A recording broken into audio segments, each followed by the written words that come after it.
The recent Connecticut school shooting has got Republicans and Democrats shouting their solutions to the crisis on social media networks and on TV. You're an unbelievably stupid man, aren't you?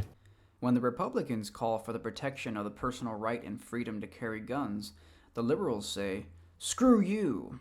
Where were you for personal rights when you protested against drug usage, gay marriage, and abortion?"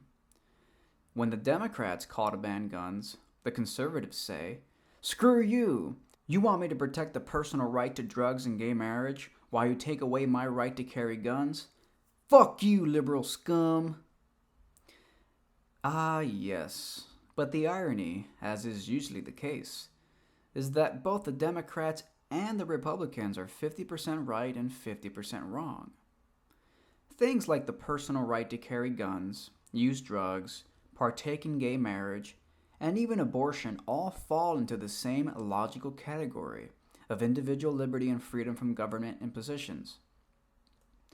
To cherry pick one or two of them while disregarding the others is to contradict the whole premise you made to justify why people should have those rights in the first place, which is individuals have personal rights and liberties which cannot be infringed upon by the government.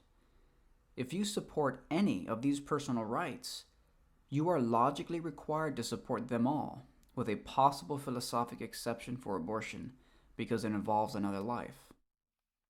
So, for example, a call for a ban on guns and a call for a ban on drugs is logically and philosophically identical.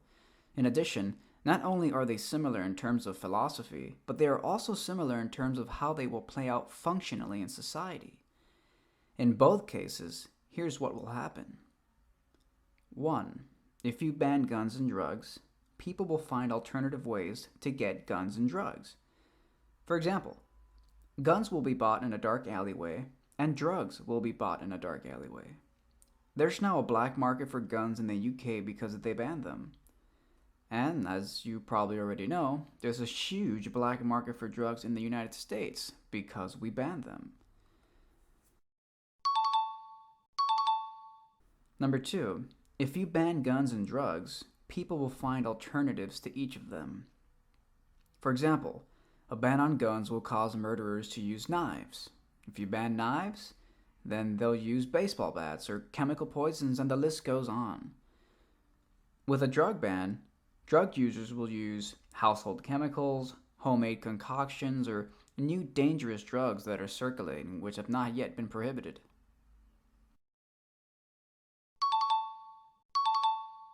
Number 3, if you ban guns and drugs, you will need a huge government program that requires massive amounts of taxes to fund the effort.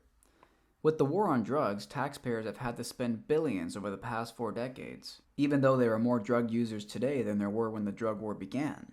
Similarly, a ban on guns will require huge, sweeping regulatory efforts that will require vast sums of taxpayer money to oversee, regulate, and restrict, money that, during these tough economic times, should not be wasted on futile, ineffective programs. Number 4, if you ban guns and drugs, you will create monopolistic cartels. When the United States began the prohibition of alcohol, it wasn't long before alcohol cartels, like the ones run by Al Capone, became the sole source of liquor for people. Operating in the shadows and alleyways hidden from government regulations, these cartels were violent, ruthless, and ultimately unsustainable. Similarly, a ban on guns will result in the same thing, with a black market quickly arising in the shadows where cartels supply unarmed people with the only guns they can find.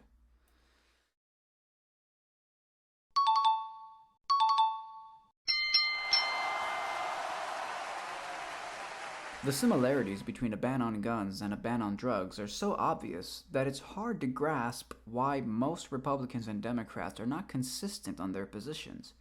A ban on guns and a ban on drugs are essentially the same in terms of the logic and philosophy, along with how they will play out in society.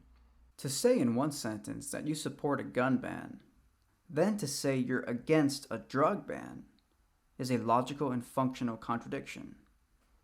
Similarly, to say you support a drug ban, then to say you're against a gun ban, is a logical and functional contradiction. Fundamentally, it's not about the weapons or the drugs. It's about the quality of the people and their circumstances. Using government in either case is ineffective and comes with many other consequences that are not worth the initial solution to begin with. Government is not supposed to shape human behavior. It's just supposed to represent it. Trying to use government to shape behavior is like trying to fix your hair by combing the reflection. Politicians are called representatives because they represent us, they reflect us. There used to be laws that enforced segregation until the people changed, and then the laws began to reflect that change.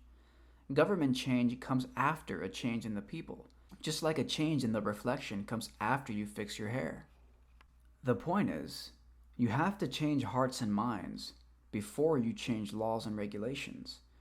Using government to ban drugs and guns does not address the root of the problem, which is the quality of the people and the quality of their circumstances.